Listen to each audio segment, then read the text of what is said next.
नमस्कार दोस्तों, the Dilip Rajput motivation में स्वागत है। आज इस स्टोरी में यह बताया जाएगा रिजल्ट कैसा आएगा। मैं पास तो हो जाऊंगी ना? कहीं मेरा वजन ज्यादा तो नहीं बढ़ रहा है? क्या मैं हमेशा खुश नहीं रह सकती? इसी तरह के फालतू विचारों की चिंताओं से वह दिन भर परेशान रहती थी। सेठ जी एक व्यापारी थे, इसलिए उनके पास इन सब फालतू के बात के लिए समय नहीं था। लेकिन जब चीजें हद से ज्यादा बढ़ी, फिर वह परेशान होने लगे कि वह उनकी एकलौती बेटी है। उन्होंने एक व्यक्ति से अपनी सारी मन के बातों को बताकर समाधान मांगा। उसने बोला, मुझे तो पता नहीं, लेकिन मैंने सुना है कि पहाड़ी के ऊपर एक महात्मा रहते हैं जो नगर में बहुत ही कम आया करते हैं।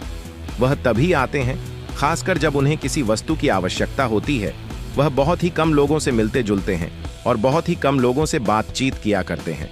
उन्होंने अपने जीवन को ऐसे बनाया है जैसे कि उनको किसी और लोगों से कोई खास लगाव नहीं।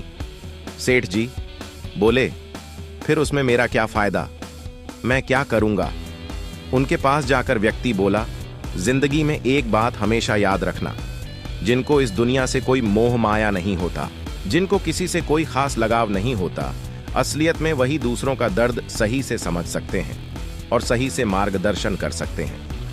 एक डॉक्टर को अगर अपने मरीज से लगाव हो जाएगा तो इलाज कैसे करेगा? इसीलिए डॉक्टर को मरीज से लगाव ना ही हो तो अच्छा है।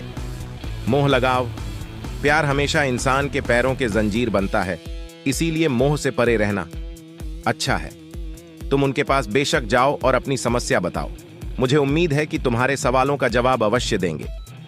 लेकिन एक और बात, तुम उनके पास एक सेठ और अमीर इंसान बन के नहीं, तुम कुछ मांगने की नीयत से वहां पर जाना। सेठ जी ने बोला, ठीक है, मैं ऐसा ही करूंगा। और वह वहां पर चले गए। जब वह महात्मा के पास गए तो उन्होंने देखा कि वह महात्मा अकेले एकांत में बैठकर ध्यान कर रहे थे। उनकी उस कुटिया में हर तरफ शांति और सुकून था, ऐसे मानो जैसे कि मन बिल्कुल शांत हो गया हो। वो उसी शांति में खो गए और उन्हें पता ही नहीं लगा। उनकी पहाड़ी की छोटी से पूरा नगर बहुत ही सुंदर दिखाई दे रहा था। नज़ारे इतनी खूबसूरत थे कि वह उसे देखकर वहीं बैठ गए और महात्मा के ध्यान खुलना का इंतजार करने लगे। धीरे धीरे आधा एक घंटा बीत गया। उधर महात्मा अपना ध्यान नहीं खोल रहे थे। वह सेठ तब सोच रहे थे कि जीवन कितना अच्छा है ना, अगर मैं भी सबसे अलग हो जाऊं। जीवन में अकेले रहने में इतना सुकून है क्यों है? धीरे धीरे एक दिन गुजर जाते हैं, लेकिन वह महात्मा अपना ध्यान नहीं खोलते। सेठ जी को ख्याल आता है कि मैं कैसे अपनी समस्या इनको बताऊं और इसे उसे समस्या का समाधान पूछूं, लेकिन वह चाहकर भी ऐसा नहीं कर सकते थे। इसीलिए जब तक वह ध्यान कर रहे थे, वह उनके आश्रम की एक एक चीज को देख रहे थे।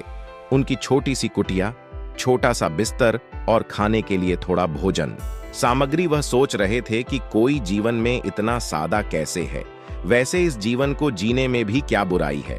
साफ जल रहा है, खुली हवा है, थोड़े बहुत संसाधन है, तो फिर भला मैं जीवन को ऐसे व्यर्थ क्यों करूं? मैं भी इस जीवन को ऐसे क्यों नहीं जी सकता? यहाँ पर सब कुछ तो है। तब तक महात्मा ने इशारा किया कि तुम मेरे लिए खाना बनाओ, लेकिन उन्होंने अपनी आंखें नहीं खोली। उनके बात सुनते हैं। वह खाना बनाने की सामग्री ढूंढने लगा। अंदर जाकर देखा तो उनकी जो पात्र थी जिनमें खाना बनाया जाता था, वो काफी कमजोर थी, जैसे माना कि वो टूट जाए। उनके पास चूल्हा भी नहीं था। उसे समझ में नहीं आया कि आखिर वह खाना कैसे बनाए, लेकिन वह महात्मा को तकलीफ नहीं देना चाहता था। इसीलिए उसने जैसे भी हो कोशिश करनी शुरू कर दी, लेकिन काफी वक्त बीत गया। वह सामग्री इकट्ठा ही नहीं कर पा रहा था। थोड़ी देर बीता और महात्मा से बोला, महात्मा मैं खाना कैसे बनाऊं? यहां पर कोई संसाधन नहीं है, ना तो चूल्हा है, ना तो कोई पात्र और ना ही कोई खास सामग्री। फिर भला भोजन कैसे बनाया जा सकता है? तब महात्मा ने आंखें खोली और बोले, तुम यहां पर किस लिए आए हो? अपने मकसद बताओ तो। वह कहते हैं कि दरअसल मैं काफी दिनों से बहुत व्याकुल हूं और मेरा मन बहुत अशांत है, और मैं उस समस्या का समाधान और उसका जवाब पाने के लिए आपके पास आया हूं। महात्मा बोले, तुम मुझे व्याकुल तो नहीं दिख रहे हो, तुम तो बिल्कुल शांत और खुश दिख रहे हो। सेठ जी गुस्से में बोले, मैं इतने दिनों से परेशान हूं और आप कह रहे हो कि मैं बिल्कुल ठीक हूं, मैं खुश हूं। यह भला कैसे हो सकता है? महात्मा बोले, अगर तुम व्याकुल हो तो तुम अपनी व्याकुलता को मेरे पास लाओ। सेठ जी आश्चर्यचकित रह गए। उन्होंने बोला कि व्याकुलता को अपने पास लाओ। सेठ जी आश्चर्यचकित रह गए। उन्होंने बोला कि व्याकुलता को अपने पास लाओ। यह भला कैसे हो सकता है? आप ठीक तो हैं भला? मैं व्याकुलता को आपके पास कैसे लेकर आ सकता हूं? महात्मा बोले, तुमने गौर नहीं किया। तुम ध्यान से सुनो कि मैं क्या कह रहा हूं। तुम उस व्याकुलता को मेरे पास लेकर आओ।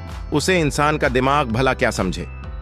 अचानक समझ आई कि दरअसल जो व्याकुलता शब्द है यह मैंने बनाया है। मतलब यह कि वह व्याकुलता मेरे अंदर है। मैं उसे किसी को दिखा नहीं सकता, मैं उसे किसी को दे ही नहीं सकता। रही बात चिंता, तो वह मैंने बनाई।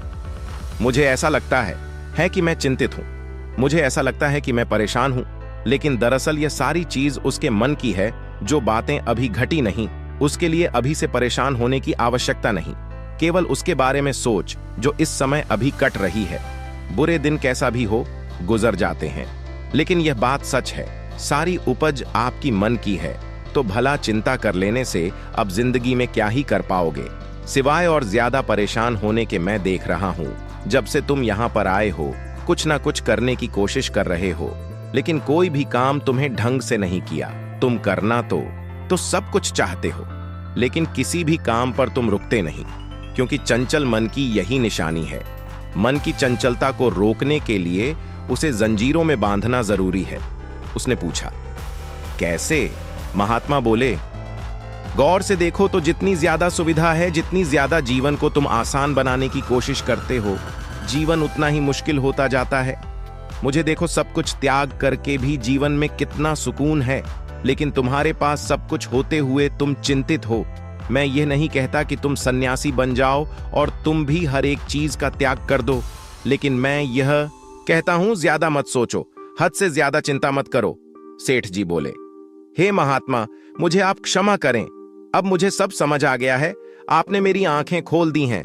दरअसल मेरी बेटी फालतू चिंताओं को लेकर परेशान रहती है, लेकिन उसको मैं तभी यह कहता हूं, ज्यादा मत सोचो, हद से ज्यादा चिंता मत करो। सेठ जी बोले, हे महात्मा, मुझे आप क्षमा करें। अब मुझे सब समझ आ गया है। आपने मेरी आंखें खोल दी हैं। दरअसल मेरी बेटी फालतू चिंताओं को लेकर परेशान रहती है, लेकिन उसको मैं तभी समझा पाऊंगा जब यह बात मुझे समझ में आएगी।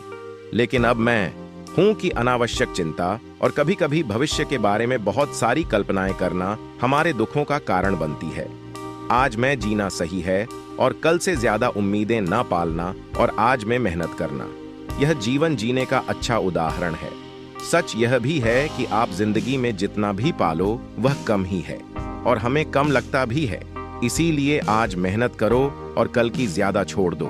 जीवन गुजार रहा है, गुजर जाएगा। जो है उसमें खुश रहना सीखो। खुद को यकीन दिलाओ कि सब कुछ ठीक है और सबसे जरूरी बात, मेहनत जारी रखो। बाकी अगर